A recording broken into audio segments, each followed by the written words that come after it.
واعلموا أنما غنمتم من شيء فأن لله خمسه وللرسول ولذي القربى واليتامى والمساكين وابن السبيل إن كنتم آمنتم بالله وما أنزلنا على عبدنا يوم الفرقان يوم التقى الجمعان والله على كل شيء قدير إذ أنتم بالعدوة الدنيا وهم بالعدوة القصوى والركب أسفل منكم ولو تواعدتم لاختلفتم في الميعاد ولكن ليقضي الله أمرا كان مفعولا ليهلك من هلك عن بينة ويحيى من حي عن بينة وإن الله لسميع عليم إذ يريكهم الله في منامك قليلا ولو أراكهم كثيرا لفشلتم ولتنازعتم في الأمر ولكن الله سلم إنه عليم بذات الصدور وإذ يريكموهم إذ التقيتم في أعينكم قليلا ويقللكم في أعينهم ليقضي الله أمرا كان مفعولا وإلى الله ترجع الأمور يا أيها الذين آمنوا إذا لقيتم فئة فاثبتوا واذكروا الله كثيرا لعلكم تفلحون وأطيعوا الله ورسوله ولا تنازعوا فتفشلوا وتذهب ريحكم واصبروا إن الله مع الصابرين ولا تكونوا كالذين خرجوا من ديارهم بطرا ورئاء الناس ويصدون عن سبيل الله والله بما يعملون محيط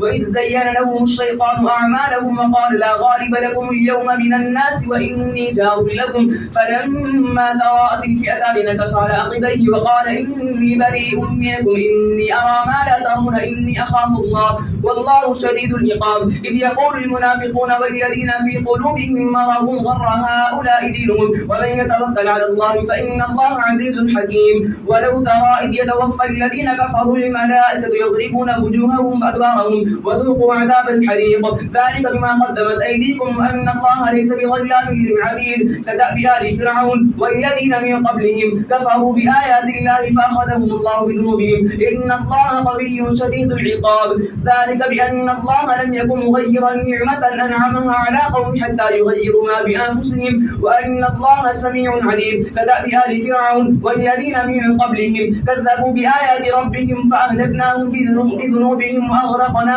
آل فرعون وكل كانوا ظالمين إن شر الدواب عند الله الذين كفروا فهم لا يؤمنون الذين عاهدت منهم ثم ينقضون عهدهم في كل مرة وهم لا يتقون فإما تثقفنهم في الحرب فشرد بهم من خلفهم لعلهم يذكرون وإما تخافن من قوم خيانة فانبذ إليهم على سواء إن الله لا يحب الخائنين ولا يحسبن الذين كفروا سبقوا إنهم لا يعجزون وأعدت لهم ما استطعتم من قوة ومن رباط الخيل ترهبون به عدو الله وعدوكم وآخرين من دونهم لا تعلمونهم الله يعلمهم وما تنفقوا من شيء في سبيل الله يوفى إليكم وأنتم لا تظلمون وإن جنحوا للسلم فاجنح لها وتوكل على الله إنه هو السميع العليم وإن يريدوا أن يخدعوك فإن حسبك الله هو الذي أيدك بنصره وبالمؤمنين وألف بين قلوبهم لو أنفقت ما في الأرض جميعا ما ألفت بين قلوبهم ولكن الله ألف بينهم إنه عزيز حكيم يا أيها النبي حسبك الله ومن اتبعك من المؤمنين يا أيها النبي حرض المؤمنين على القتال إن يكن منكم 20 صابرون يغلبوا 200 وإن يكن منكم 100 يغلبوا 1000 من الذين كفروا بأنهم قوم لا يفقهون وإن يكن منكم 100 يغلبوا 1000 من الذين كفروا بأنهم قوم لا يفقهون الآن خفف الله عنكم وعلم أن فيكم ضعفا فإن يكن منكم 100 صابرة يغلبوا 200 وإن يكن منكم 1000 يغلبوا 2000 بإذن الله والله مع الصابرين ما كان لنبي أن يكون له أسرى حتى يثخن في الأرض تريدون عرض الدنيا والله يريد الآخرة والله عزيز حكيم لولا كتاب من الله سبق لمسكم فيما أخذتم عذاب عظيم فكلوا مما غنمتم حلالا طيبا واتقوا الله إن الله غفور رحيم يا أيها النبي قل لمن في أيديكم من الأسرى إن يعلم الله في قلوبكم خيرا يؤتكم خيرا مما أخذ منكم ويغفر لكم والله غفور رحيم وإن يريدوا خيانتك فقد خانوا الله من قبل فأمكن منهم والله عليم حكيم إن الذين آمنوا والذين هاجروا وجاهدوا في سبيل الله إن الذين آمنوا وهاجروا وجاهدوا بأموالهم وأنفسهم في سبيل الله والذين آووا ونصروا أولئك بعضهم أولياء أولياء بعض والذين آمنوا ولم يهاجروا ما لكم من ولادهم من شيء حتى يهاجروا وإن استنصروكم في الدين فعليكم النصر إلا على قوم بينكم وبينهم ميثاق والله بما تعملون بصير والذين كفروا بعضهم أولياء بعض إلا تفعلوه تكون فتنة في الأرض وفساد كبير والذين آمنوا وهاجروا وجاهدوا في سبيل الله بأموالهم وأنفسهم أعظم درجة عند والذين آمنوا وهاجروا وجاهدوا بأموالهم وأنفسهم في سبيل الله والذين آمنوا ونصروا أولئك هم المؤمنون حقا لهم مغفرة ورزق كريم والذين آمنوا من بعد وهاجروا وجاهدوا معكم فأولئك منكم وأولي الأرحام بعضهم أولى ببعض في كتاب الله إن الله بكل شيء عليم براءة من الله ورسوله إلى الذين عاهدتم من المشركين فسيحوا في الأرض 4 أشهر واعلموا أنكم غير معجز الله وأن الله مخزي الكافرين وأذان من الله ورسوله إلى الناس يوم الحج الأكبر أن الله بريء من المشركين ورسوله فإن تبتم فهو خير لكم وإن توليتم فاعلموا أنكم غير معجز الله وبشر الذين كفروا بعذاب أليم إلا الذين عاهدتم من المشركين ثم لم ينقصوكم شيئا ولم يظاهروا عليكم أحدا فأتموا إليهم عهدهم إلى مدتهم إن الله يحب المتقين فإذا سلخ الأشهر الحرم فاقتلوا المشركين حيث وجدتموهم فخذوهم واحصروهم واقعدوا لهم كل مرصد فإن تابوا وأقاموا الصلاة وآتوا الزكاة فخلوا سبيلهم إن الله غفور رحيم وإن أحد من المشركين استجارك فأجره حتى يسمع كلام الله ثم أبلغه مأمنه ذلك بأنهم قوم لا يعلمون كيف يكون للمشركين عهد عند الله وعند رسوله إلا الذين عاهدتم عند المسجد الحرام فما استقاموا لكم فاستقيموا لهم إن الله يحب المتقين كيف وإن يظهروا عليكم لا يرقبوا فيكم إلا ولا ذمة يرضونكم بأفواههم وتأبى قلوبهم وأكثرهم فاسقون اشتروا بآيات الله ثمنا قليلا فصدوا عن سبيله إنهم ساء ما كانوا يعملون لا يرقبون في مؤمن إلا ولا ذمة وأولئك هم المعتدون فإن تابوا وأقاموا الصلاة وآتوا الزكاة فإخوانكم في الدين ونفصل الآيات لقوم يعلمون وإن نكثوا أيمانهم من بعد عهدهم وطعنوا في دينكم فقاتلوا أئمة الكفر إنهم لا أيمان لهم لعلهم ينتهون ألا تقاتلون قوما نكثوا أيمانهم وهموا بإخراج الرسول وهم بدأوكم أول مرة أتخشونهم فالله أحق أن تخشوه إن كنتم مؤمنين قاتلوهم يعذبهم الله بأيديكم ويخزيهم وينصركم عليهم ويشفي صدور قوم مؤمنين ويذهب غيظ قلوبهم ويتوب الله على من يشاء والله عليم حكيم أم حسبتم أن تتركوا ولما يعلم الله الذين جاهدوا منكم ولم يتخذوا من دون الله ولا رسوله ولا المؤمنين وليجا والله خبير بما تعملون الله ما كان للمشركين أن يعمروا مساجد الله شاهدين على أنفسهم بالكفر أولئك حبطت أعمالهم وفي النار هم خالدون إنما يعمر مساجد الله من آمن بالله واليوم الآخر وأقام الصلاة وآتى الزكاة ولم يخش إلا الله فعسى أولئك أن يكونوا من المهتدين أجعلتم سقاية الحاج وإمارة المسجد الحرام كمن آمن بالله واليوم الآخر وجاهد في سبيل الله لا يستوون عند الله والله لا يهدي القوم الظالمين الذين آمنوا وهاجروا وجاهدوا في سبيل الله بأموالهم وأنفسهم أعظم درجة عند الله وأولئك هم الفائزون يبشرهم ربهم برحمة منه ورضوان وجنات لهم فيها نعيم مقيم خالدين فيها أبدا إن الله عنده أجر عظيم يا أيها الذين آمنوا لا تتخذوا آباءكم وإخوانكم أولياء إن استحبوا الكفر على الإيمان ومن يتولهم منكم فأولئك هم الظالمون قل إن كان آباؤكم وأبناؤكم وإخوانكم وأزواجكم وعشيرتكم وأموال اقترفتموها والتجارة تخشون كسادها ومساكن ترضونها أحب إليكم من الله ورسوله وجهاد في سبيله فتربصوا حتى يأتي الله بأمره والله لا يهدي القوم الفاسقين اللهم قد نصركم الله في مواطن كثيرة ويوم حنين إذ أعجبتكم كثرتكم فلم تغن عنكم شيئا وضاقت عليكم الأرض بما رحبت ثم وليتم مدبرين ثم أنزل الله سكينته على رسوله وعلى المؤمنين وأنزل جنودا لم تروها وعذب الذين كفروا وذلك جزاء الكافرين ثم يتوب الله من بعد ذلك على من يشاء والله غفور رحيم يا أيها الذين آمنوا إنما المشركون نجس فلا يقربوا المسجد الحرام بعد عامهم هذا وإن خفتم عيلة فسوف ويغنيكم الله من فضله إن شاء إن الله عليم حكيم قاتل الذين لا يؤمنون بالله ولا باليوم الآخر ولا يحرمون ما حرم الله ورسوله ولا يدينون دين الحق من الذين أوتوا الكتاب حتى يعطوا الجزية عن يد وهم صاغرون وقالت اليهود عزير بن الله وقالت النصارى المسيح ابن الله ذلك قولهم بأفواههم يضاهئون قول الذين كفروا من قبل قاتلهم الله أنا يؤفكون اتخذوا أحبارهم ورهبانهم أربابا من دون الله والمسيح ابن مريم وما أمروا إلا ليعبدوا إلها واحدا لا إله إلا هو سبحانه عما يشركون الله أكبر أن يطفئوا نور الله بأفواههم ويأبى الله إلا أن يتم نوره ولو كره الكافرون هو الذي أرسل رسوله بالهدى ودين الحق ليظهره على الدين كله ولو كره المشركون يا أيها الذين آمنوا إن كثيرا من الأحبار والرهبان ليأكلون أموال الناس بالباطل ويصدون عن سبيل الله والذين يلبسون الذهب والفضة ولا ينفقونها في سبيل الله فبشرهم بعذاب أليم يوم يحمى عليها في نار جهنم فتقوى بها جباههم وجنوبهم وظهورهم هذا ما كنتم لأنفسكم فذوقوا ما كنتم تكنزون إن عدة الشهور عند الله 12 شهرا في كتاب الله يوم خلق السماوات والأرض منها 4 حرم ذلك الدين القيم فلا تظلموا فيهن أنفسكم وقاتلوا المشركين كافة كما يقاتلونكم كافة واعلموا أن الله مع المتقين إنما النسيء زيادة في الكفر يضل به الذين كفروا يحلونه عاما ويحرمونه عاما ليواطئوا عدة ما حرم الله فيحلوا ما حرم الله زين لهم سوء أعمالهم والله لا يهدي القوم الكافرين الله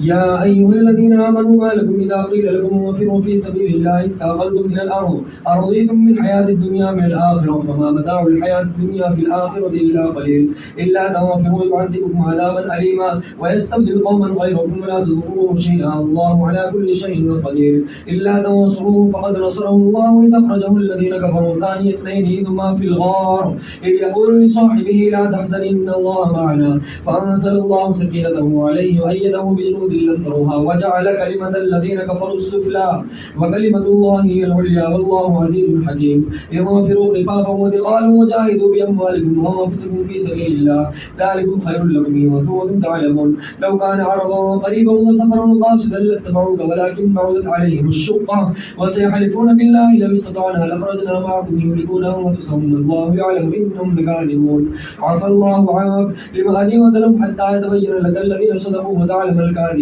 لا يستأذنك الذين يؤمنون بالله واليوم الآخر أن يجاهدوا بأموالهم وأنفسهم والله عليم بالمتقين إنما يستأذنك الذين لا يؤمنون بالله واليوم الآخر وارتابت قلوبهم فهم في ريبهم يترددون ولو أرادوا الخروج لأعدوا له عدة ولكن كره الله بعاثهم وثبطهم وقيل اقعدوا مع القاعدين لو خرجوا فيكم ما زادوكم ولو دعوا خلالا يبغونكم الفتنة وفيكم سماعون لهم الله عليم بالظالمين لقد ابتغوا الفتنة من قبل وقلبوا لك الأمور حتى جاء الحق وظهر أمر الله وهم كارهون ومنهم من يقول ائذن لي ولا تفتني ألا في الفتنة سقطوا وإن جهنم لمحيطة بالكافرين إن تصبك حسنة تسؤهم وإن تصبك مصيبة يقولوا قد أخذنا أمرنا من قبل ويتولوا وهم فرحون قل لن يصيبنا إلا ما كتب الله لنا هو مولانا وعلى الله فليتوكل المؤمنون قل هل تربصون بنا إلا إحدى الحسنيين ونحن نتربص بكم أن يصيبكم الله بعذاب من عنده أو بأيدينا فتربصوا إنا معكم متربصون قل أنفقوا طوعا أو كرها لن يتقبل منكم إنكم كنتم قوما فاسقين وما منعهم أن تقبل منهم نفقاتهم إلا أنهم كفروا بالله ورسوله ولا يأتون الصلاة إلا وهم كسالى ولا ينفقون إلا وهم كارهون فلا تعجبك أموالهم ولا أولادهم إنما يريد الله ليعذبهم بها في الحياة الدنيا وتزهق أنفسهم وهم كافرون ويحلفون بالله إنهم لم يكن ما هم منكم ولكنهم قوم يفرقون لو يجدون ملجأ أو مغارات أو مدخلا لولوا إليه وهم يجمحون ومنهم من يلمزك في الصدقات فإن أعطوا منها رضوا وإن لم يعطوا منها إذا هم يسخطون ولو أنهم رضوا ما آتاهم الله ورسوله قالوا حسبنا الله سيؤتينا الله من فضله ورسوله إنا إلى الله راغبون. الله أكبر. إنما الصدقات للفقراء والمساكين والعاملين عليها والمؤلفة قلوبهم وفي الرقاب والغارمين وفي سبيل الله وابن السبيل فريضة من الله والله عليم حكيم. ومنهم الذين يؤذون النبي ويقولون هو أذن قل أذن خير لكم يؤمن بالله ويؤمن للمؤمنين ورحمة للذين آمنوا منهم والذين يؤذون رسول الله لهم عذاب أليم. يحلفون بالله لكم ليرضوكم والله ورسوله أحق أن يرضوه وكانوا مؤمنين. ألم يعلموا أنه من يحادد الله ورسوله فأن له نار جهنم خالدا وفيها ذلك الخزي العظيم. يحذر المنافقون وتنزل عليهم سورة وتنبئهم بما في قلوبهم قل استهزئوا إن الله مخرج ما تحذرون. ولئن سألتهم ليقولن إنما كنا نخوض ونلعب قل بالله وآياته ورسوله كنتم تستهزئون لا تعتذروا قد كفرتم بعد إيمانكم إن نعفو عن طائفة منكم نعذب طائفة بأنهم كانوا مجرمين. الله أكبر. المنافقون والمنافقات بعضهم من بعض يأمرون بالمنكر وينهون عن المعروف ويقبضون أيديهم نسوا الله فنسيهم إن المنافقين هم الفاسقون. وعد الله المنافقين والمنافقات والكفار نار جهنم خالدين فيها هي حسبهم ولعنهم الله ولهم عذاب مقيم. كالذين من قبلكم كانوا أشد منكم قوة وأكثر أموالا وأولادا فاستمتعوا بخلاقهم فاستمتعتم بخلاقهم كما استمتع الذين من قبلكم بخلاقهم وخزتم كالذي خاضوا أولئك حبطت أعمالهم في الدنيا والآخرة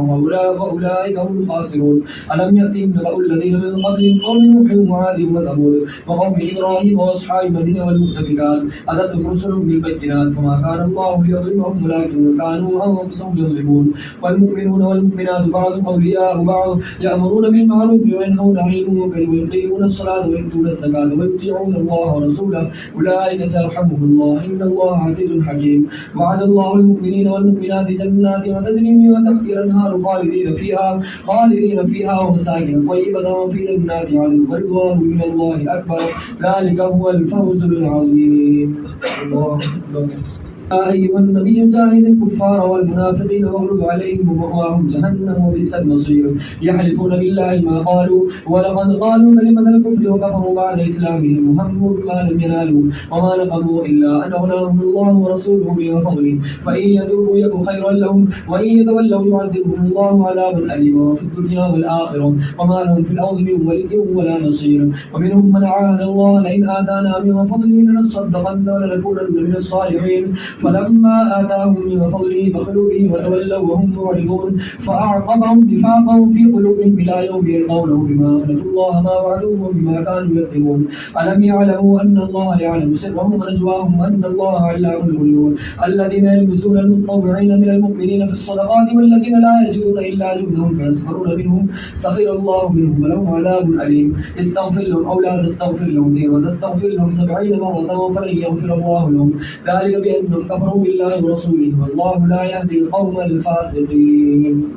الله أكبر. وبعدهم خلاف رسول الله وكرهوا أن يجاهدوا بأموالهم وأنفسهم في سبيل الله وقالوا لا تنفروا في الحر قل نار جهنم أشد حرا لو كانوا يفقهون فليضحكوا قليلا وليبكوا كثيرا جزاء بما كانوا يكسبون. فإن رجعك الله إلى طائفة منهم فاستأذنوك للخروج فقل لا تخرجوا معي أبدا ولا تقاتلوا معي عدوا إنكم رضيتم بالقعود أول مرة فاقعدوا مع الخالفين ولا تصلي على أحد منهم مات أبدا ولا تقم على قبره إنهم كفروا بالله ورسوله وماتوا وهم فاسقون. ولا تعجبك أموالهم وأولادهم إنما يريد الله أن يعذبهم بها في الدنيا وتزهق أنفسهم وهم كافرون. وإذا أنزلت سورة أن آمنوا بالله وجاهدوا مع رسوله استأذنك أولو القول منهم وقالوا ذرنا لكم مع القاعدين رضوا بأن يكونوا مع الخوالف وطبع على قلوبهم فهم لا يفقهون. لكن الرسول والذين آمنوا معه جاهدوا بأموالهم وأنفسهم وأولئك لهم الخيرات وأولئك هم المفلحون. أعد الله لهم جنات تجري من تحتها الأنهار خالدين فيها ذلك الفوز العظيم. الله أكبر.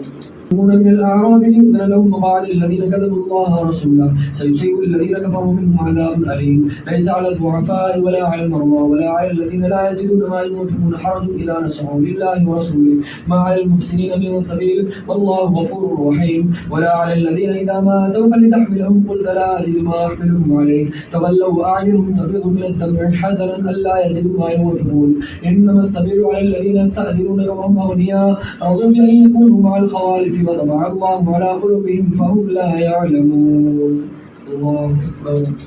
يعتذرون إليكم إذا رجعتم إليهم قل لا تعتذروا لن نؤمن لكم قد نبأنا الله من أخباركم وسيرى الله عملكم ورسوله ثم تردون إلى عالم الغيب والشهادة فينبئكم بما كنتم تعملون سيحلفون بالله لكم إذا قلبتم إليهم لتعرضوا عنهم فأعرضوا عنهم إنهم رجس ومأواهم جهنم جزاء بما كانوا يكسبون يحلفون لكم لترضوا عنهم فإن ترضوا عنهم فإن الله لا يرضى عن القوم الفاسقين الأعراب أشد كفرا ونفاقا وأجدر أن لا يعلموا حدود ما أنزل الله على رسوله والله عليم حكيم ومن الأعراب من يتخذ ما يوافق مغرما ويتربص بكم الدوائر عليهم دائرة السوء والله سميع عليم ومن الأعراب من يؤمن بالله واليوم الآخر ويتخذ ما يوافق قربات عند الله وصلوات الرسول ألا إنها قربة لهم سيدخلهم الله برحمته إن الله غفور رحيم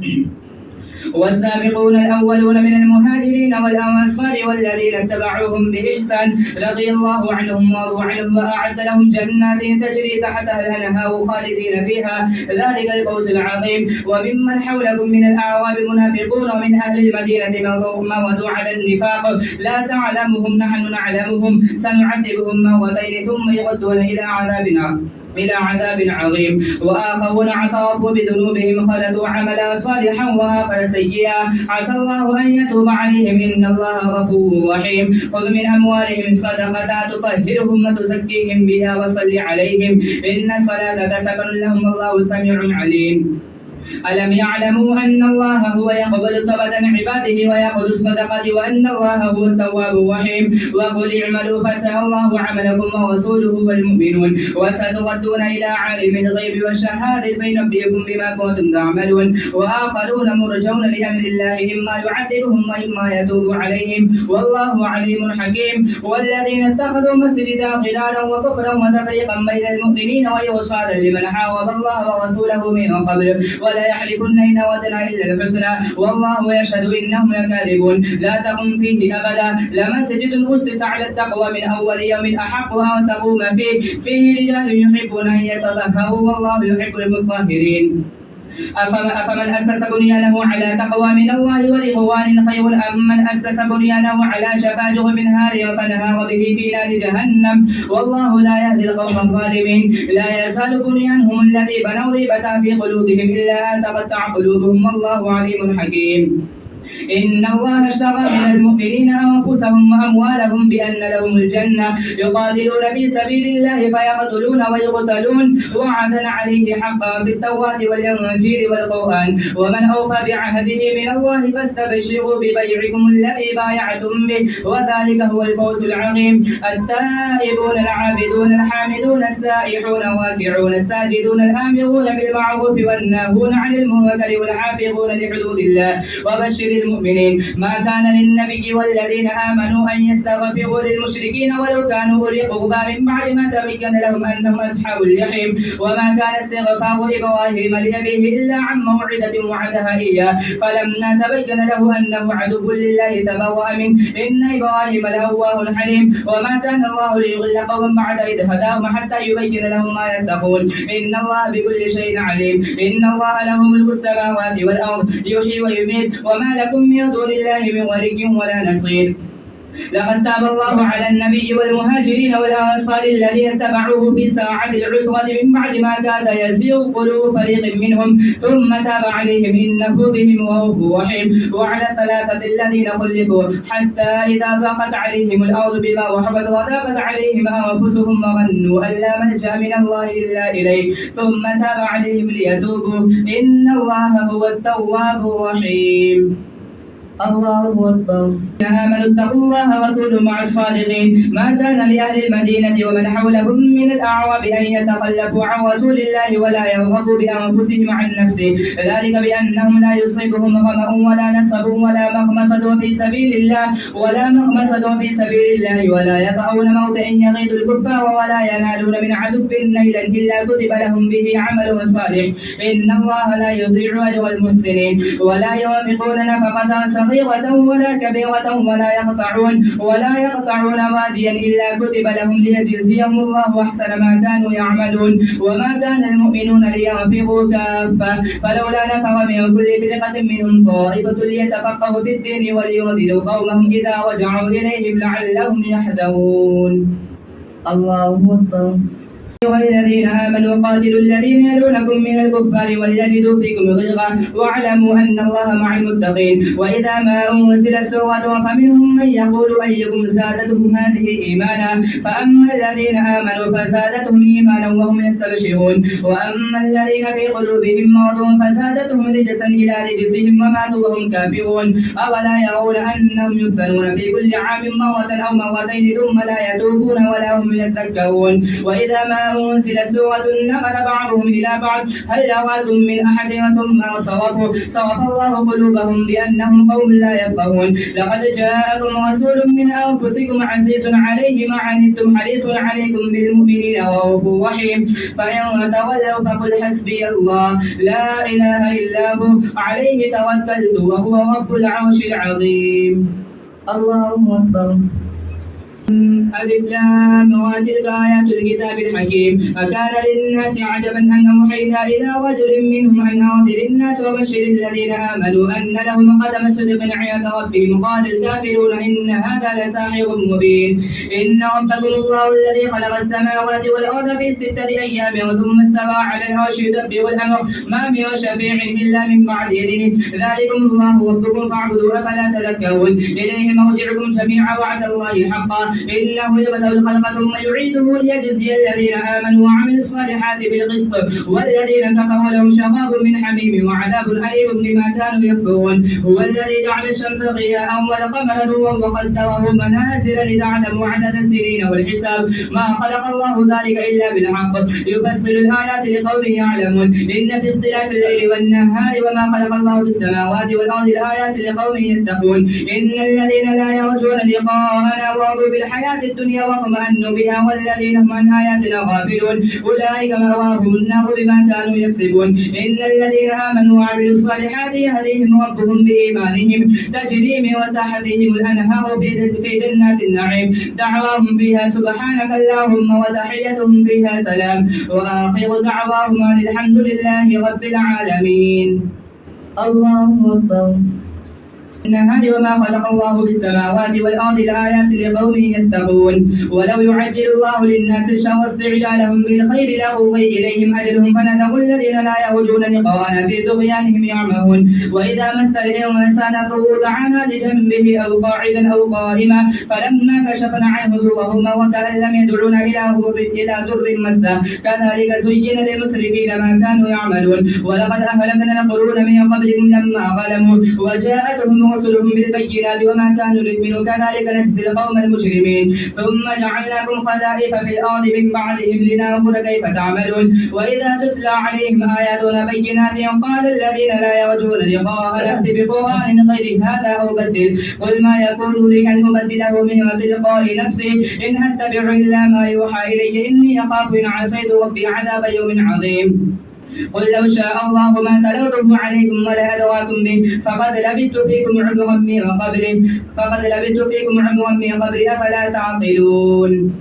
الله أكبر. كذبا أو كذب بآياته إنه لا يفلح المجرمون. ويعبدون من دون الله ما لا يضرهم ولا ينفعهم ويقولون هؤلاء شفعاؤنا عند الله قل أتنبئون الله بما لا يعلم في السماوات ولا في الأرض سبحانه وتعالى عما يشركون. وما كان الناس إلا أمة واحدة فاختلفوا ولولا كلمة سبقت من ربك لقضي بينهم فيما فيه يختلفون. ويقولون لولا أنزل عليه آية من ربه فقل إنما الغيب لله فانتظروا إني معكم من المنتظرين. الله أكبر.